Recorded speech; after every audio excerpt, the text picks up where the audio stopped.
है।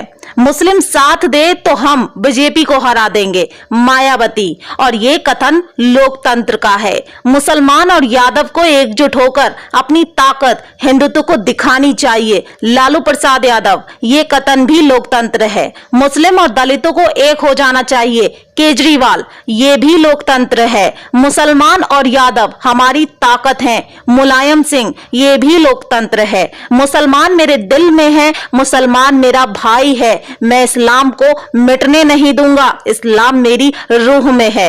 बड़ा ओवैसी। ये भी लोकतंत्र है। मुसलमान और दलित इस देश की आत्मा में बसे हैं, राहुल गांधी। ये भी लोकतंत्र है। सिख और मुस्लिम उन हिंदुओं को जवाब दें, संजय सिंह। ये भी लोकतंत्र है। ईसाइयों को ये जान लेना चाहिए कि अब तक उनके साथ सिर्फ धोखा हुआ है, केजरीवाल। गोवा में दिया था ये बयान। ये भी लोकतंत्र है। मुसलमानों को मिलकर उनको यानी हिंदुओं को उनकी औकात दिखा देनी चाहिए, अकबरुद्दीन ओवैसी। ये भी लोकतंत्र है। मुसलमान हमारी पार्टी की नींव है, हम इसे कैसे अलग कर सकते हैं? मुसलमान ही तो हमारी ताकत है, आजम खान। ये भी लोकतंत्र है। हिंदुओं को तोड़ना है तो उन्हें जातियों में बांट दो, फिर उन्हें आपस में लड़ाओ और ज्यादा से ज्यादा मुसलमानों को रोजगार दो, अखिलेश यादव। ये भी लोकतंत्र है। भारत से इस्लाम मिटने नहीं दूंगा, हिंदुओं को मजबूत होने नहीं दूंगा, राहुल गांधी। ये भी लोकतांत्रिक आदमी है। इस्लाम अगर साथ दे तो मैं बंगाल को मुस्लिम देश बना दूं, ममता बनर्जी। ये भी लोकतंत्र का नाराए तकवीर है। हम सिर्फ हिंदुओं पर रोक लगा सकते हैं या रामायण महाभारत में युद्ध पर दिए गए ज्ञान को हिंसक बता सकते हैं, लेकिन कुरान की हिंसक आयतों में सुधार केवल मुस्लिम वक्फ बोर्ड ही कर सकता है, सुप्रीम कोर्ट। ये भी संविधान का ही लोकतंत्र है। पर अगर भारत में कोई हिंदुत्व की बात कर दे, हिंदुओं एक हो जाओ कह दे, तो वो सांप्रदायिक हो जाता है। वो देश की जनता को भड़का रहा है, देश में अशांति फैलाने का प्रयास कर रहा है, गंगा जमुनी संस्कृति में दरार पैदा कर रहा है।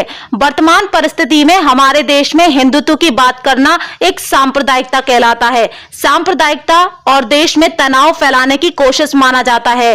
बाकी कोई कुछ भी कह ले, सब कुछ लोकतंत्र है। लेकिन विश्वास कीजिए दोस्तों, अगर हम हिंदुत्व को बनाए रखना चाहते हैं तो हिंदुओं को एकजुट और एक मत होकर रहना ही होगा।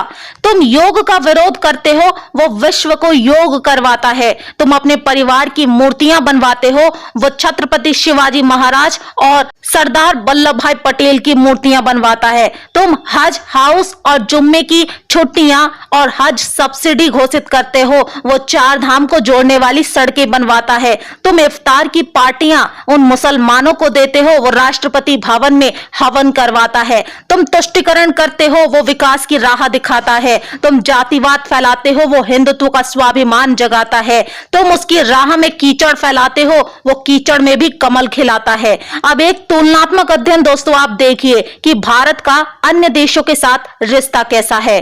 दोस्तों एक समय था कि अफगानिस्तान में बौद्ध मंदिरों को तोपों से उड़ा दिया गया था और आज वहां के राष्ट्रपति हमारे देश के इतने पक्के मित्र हैं कि हमारे देश पे आतंकवादी हमला हुआ तो उन्होंने दक्षेश सम्मेलन में पाकिस्तान जाने से साफ इनकार कर दिया।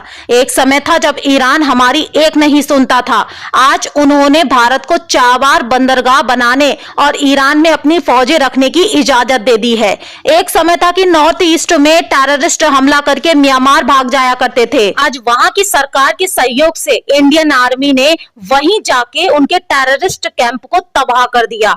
एक समय था जब खाड़ी देश पाकिस्तान का साथ दिया करते थे। दाऊद वर्षों तक दुबई में शरण ले रखा था, आज सऊदी अरब ने दाऊद की संपत्ति ही जब्त कर ली है और पाकिस्तान से मुंह फेर लिया है।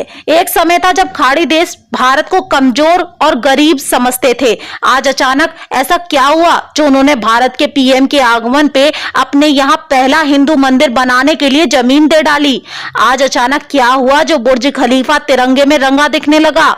आज अचानक क्या हुआ जो हमारी 26 जनवरी की परेड में यूएई का फौजी दस्ता शामिल हुआ था। आज अचानक क्या हुआ जो भारत में इतनी हिम्मत आ गई कि चीन के अरुणाचल के बॉर्डर में सड़कें बना डाली, हवाई पट्टी बना डाली, 100 मिसाइल भी तैनात कर दी और 118 से ज्यादा टैंक की डिवीजन पोस्ट कर डाली। आज अचानक ऐसा क्या हुआ जो यूएसए के नवनिर्वाचित प्रेसिडेंट ने सबसे पहले भारत के पीएम को फोन करके उनका आभार व्यक्त किया? आज अचानक ऐसा क्या हुआ दोस्तों जो ऑस्ट्रेलिया इंडिया को यूरेनियम देने को राजी हो गया? आज अचानक जापान ने इंडिया के साथ युद्धाभ्यास कैसे कर लिया? तब मन ने जवाब दिया कि ये सब परिवर्तन आए मात्र 7 साल में नरेंद्र मोदी जी के आगमन के साथ। अब मेरा आप सबसे एक प्रश्न है, क्या भारत में नरेंद्र मोदी के अलावा वर्तमान नेताओं जैसे राहुल, लालू, मुलायम, अखिलेश, पिंकी, सोनिया, ममता बनर्जी, केजरीवाल, ओवैसी आदि में कोई ऐसा नेता है इस कैलिबर का जो इस प्रकार विश्व को झुका ले? इसीलिए बंधुओं, अब फैसला आपको करना है कि घर में ही युद्ध करने वाले चाहिए या घर द्वार त्याग कर मातृभूमि को समर्पित योगी मोदी जैसे ओजस्वी व्यक्ति चाहिए। हर बात लाउड स्पीकर से नहीं बताई जा सकती। दोस्तों, कुछ देश हित की बातों को मेरी वीडियो के माध्यम से सुना और समझा करो। देश और हिंदुत्व को बनाए रखना है तो वीडियो को खुद तक सीमित मत रखिए, बल्कि ऐसी जनहित वीडियो को शेयर किया कीजिए ताकि हिंदू जागे और सच में अपनी आंखों से देखे। वीडियो को अपने दोस्तों पर शेयर करके सांस्कृतिक, धार्मिक विश्वास की सेवा करे। कमल को वोट बकवास के लिए नहीं बल्कि विश्वास और विकास के लिए देना है।